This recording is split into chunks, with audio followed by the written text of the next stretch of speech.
नमोस्तु नमोस्तु नमोस्तु गुरुदेव। मेरी शंका यह है कि कभी कभी बहुत घबराहट होने लगती है और उस समय ऐसा लगता है कि मैं सब कुछ त्याग दूं। क्या उसे संलेखना माना जाएगा? नमोस्तु गुरुदेव। जीवन में यदि घबराहट आती है और घबराहट आने पर हम सोचें कि अन्न पानी छोड़ दें, जल छोड़ दें, भोजन छोड़ दें, संलेखना ले लें, समाधि ले लें, तो ऐसा नहीं होता है। घबराहट से कभी संलेखना समाधि नहीं होती है। जीवन में कभी किसी प्रकार से भी उपसर्ग आते हैं और दुख के साधन, प्रतिकूलताएं सब हमारे सामने आ जाएं और हम घबराएं और ये सोचें कि हम सब कुछ छोड़ करके दीक्षा ले लें या छोड़ करके संलेखना ले लें, तो ऐसा नहीं होता है। घबराहट से कभी संलेखना नहीं होती, निर्भय होकर के संलेखना ली जाती है। हमारे लिए ये निर्भय होना चाहिए, भय रहित पना होना चाहिए कि मैं तो अजर हूँ, मैं तो अमर हूँ, मुझे क्या, कितना भी कर्म उदय में आ जाए, उन समस्त कर्मों के उदय में भी मैं अपने शांत परिणाम में रह सकूं। समाधि तो शांत परिणामों का जो है कारण होना चाहिए। विशुद्धि, निर्मल भाव, ये सब होना चाहिए। समता भाव, संयम भाव। और तुम्हें घबराहट हो रही है, मतलब सामने से शेर आ गया, घबराहट हो गई, अब मैं सब छोड़ दूं, ऐसा नहीं। मैं तो इसलिए छोड़ रहा हूँ कि यदि बाई चांस कुछ उपसर्ग होता है तो मैं सब प्रकार के त्याग का भाव से समता पूर्वक मरण करूँगा, इसलिए मैंने छोड़ा है। तो घबराहट से नहीं। घर में खूब झगड़ा हो गया, लड़ाई हो गई और गुस्सा आ गया तो मैं खाना पीना छोड़ दिया, मैं संलेखना ले रहा हूँ, तो ऐसा भी नहीं है। बहुत बड़ी बीमारी पैदा हो गई, अब बीमारी पैदा हो गया, मैं मर जाऊँगा, जीऊँगा नहीं, जिंदा नहीं रहूँगा, ऐसे अंदर घबराहट हो रही है, तो चलो मैंने सब छोड़ दिया, खाना पीना सब छोड़ दिया, अब मैं ये संलेखना ले रहा हूँ। नहीं, ये संलेखना नहीं। संलेखना जहाँ कषाय कम होती है, कषाय शांत होती है, अंदर से कषाय का कम होना और बाहर से परिग्रह, परिवार और शरीर के प्रति ममत्व का भाव दूर होना, तभी संलेखना ली जाती है, तभी समाधि ली जाती है। निष्प्रतिकारे, जब तक हम उसका प्रतिकार कर सकते हैं, सामने कोई भी ऐसी प्रतिकूलता हो और उसका हम प्रतिकार कर सकते हैं तो प्रतिकार करना चाहिए। बीमारी है तो दवाई लेना चाहिए, औषधि लेना चाहिए। जब देखा कि औषधि से भी कुछ नहीं हो रहा है और अब जो है डॉक्टरों ने हमें कह दिया है कि अब कुछ नहीं हो सकता है, तो उस समय आप स्वेच्छापूर्वक धर्म धारण करके, शांतिपूर्वक क्षमा भाव धारण करके संलेखना और समाधि ले सकते हैं। वो भी महान गुरुओं की आज्ञा से, जो उसको जानते हैं, जो उसको समझते हैं। तो इस प्रकार से आप अपना धर्म का पालन कर सकते हैं। लेकिन कोई गुस्सा, घबराहट, भय आदि होने पर भोजन पानी छोड़ देना, ये उपवास, ये संलेखना समाधि नहीं है, ये आत्महत्या है। आत्महत्या कोई हमारी समस्या का समाधान नहीं है, अपितु जीवन में और समस्याएं पैदा करती हैं। इसलिए धर्म मरण कहा गया है। धर्म मरण को मंगल मरण कहा गया है।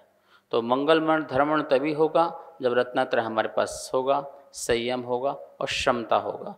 इसलिए सम्यक पूर्वक हमें समाधि लेना चाहिए।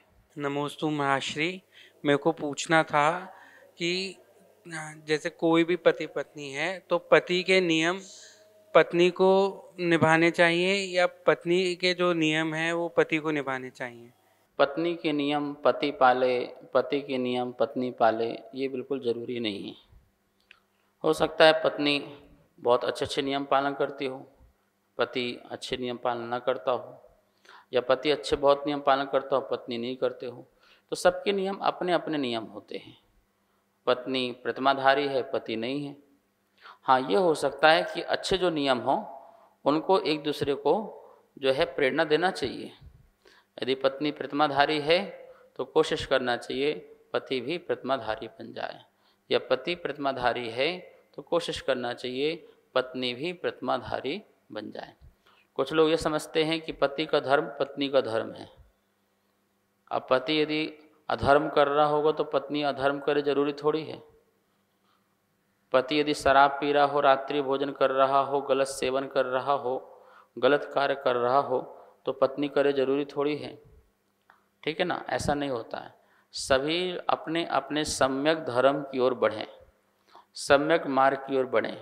और अच्छा धर्म में बढ़ रहे हो तो आप ये कोशिश करें कि जो मेरे आश्रयवान हैं या मैं जिसके आश्रय में हूँ वो सब भी इसी मार्ग में बढ़ें, इसी मार्ग में लगें। और ऐसा ही होना चाहिए। आपके धर्म में और आपके भावों में इतनी शक्ति होना चाहिए कि आप सामने वाले को अच्छे मार्ग के लिए प्रेरित कर सको या आप एक आदर्श बन सको। आप व्रत का पालन कर रहे हो लेकिन आपके जीवन में कषायें बहुत हैं, क्रोध बहुत हैं, मान बहुत है, लोभ बहुत हैं, तो फिर वो आप आदर्श से नहीं बन पाओगे।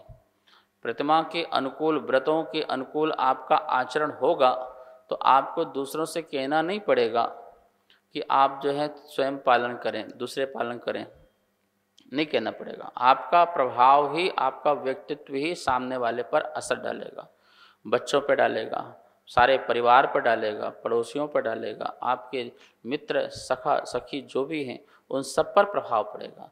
एक मान, एक सम्मान अपने आप बन जाया करता है यदि आप अच्छे भावों से, निर्मल भावों से व्रतों का पालन करते हैं। तो मैं ये बात पर बिल्कुल भी एग्री नहीं हूँ कि ये कोई कहे कि पत्नी के जितने भी धर्म हैं वो पति निभाए, जो पति के जितने धर्म हैं पत्नी निभाए, ऐसा नहीं है। दोनों एक दूसरे के धर्म निभाएं। दोनों एक दूसरे के धर्म कौन? जो सम्यक हो, जो समीचीन हो, जो सत्य हो, जो मोक्ष मार्ग में चलने वाले हों, ऐसे नियम। अब पति ने नियम ले लिया कि मैं इसमें शराब पीना मेरा नियम है भाई रोज, तो ये कोई नियम थोड़ी है, ठीक है ना। मैं जो है अभक्ष का सेवन नहीं करूँगा, रात्रि भोजन नहीं करूँगा, गलत काम नहीं करूँगा, ये मेरा नियम है। सप्त व्यसन का मैं त्याग करता हूँ, ये मेरा नियम है। तो सप्त व्यसन आपके और भी लोग छोड़ें, ये बहुत अच्छी बात है और आपको प्रेरित करना चाहिए। भगवान महावीर स्वामी कहते हैं धर्म एक दूसरे को थोपा नहीं जाता है, लेकिन धर्म का उपदेश जरूर दिया जाता है। आप उपदेश दें, उपदेश के माध्यम से उनको सच्चे मार्ग में लगाएं, ये आपका कर्तव्य होता है।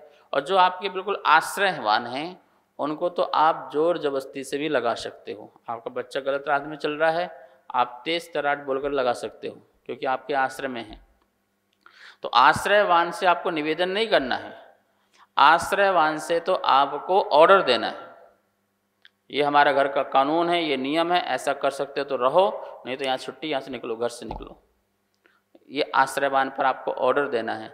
लेकिन जिसके आपके आश्रय जो नहीं है लेकिन आपके बहुत घनिष्ठ लोग हैं, उनसे आप सिर्फ निवेदन कर सकते हैं कि ये ठीक नहीं है। यदि आप ऐसा करेंगे तो बहुत अच्छा रहेगा, बहुत बढ़िया रहेगा। तो इस प्रकार से नियम अपने पर्सनल होते हैं, व्यक्ति विशेष के होते हैं, अपने कल्याण के लिए होते हैं।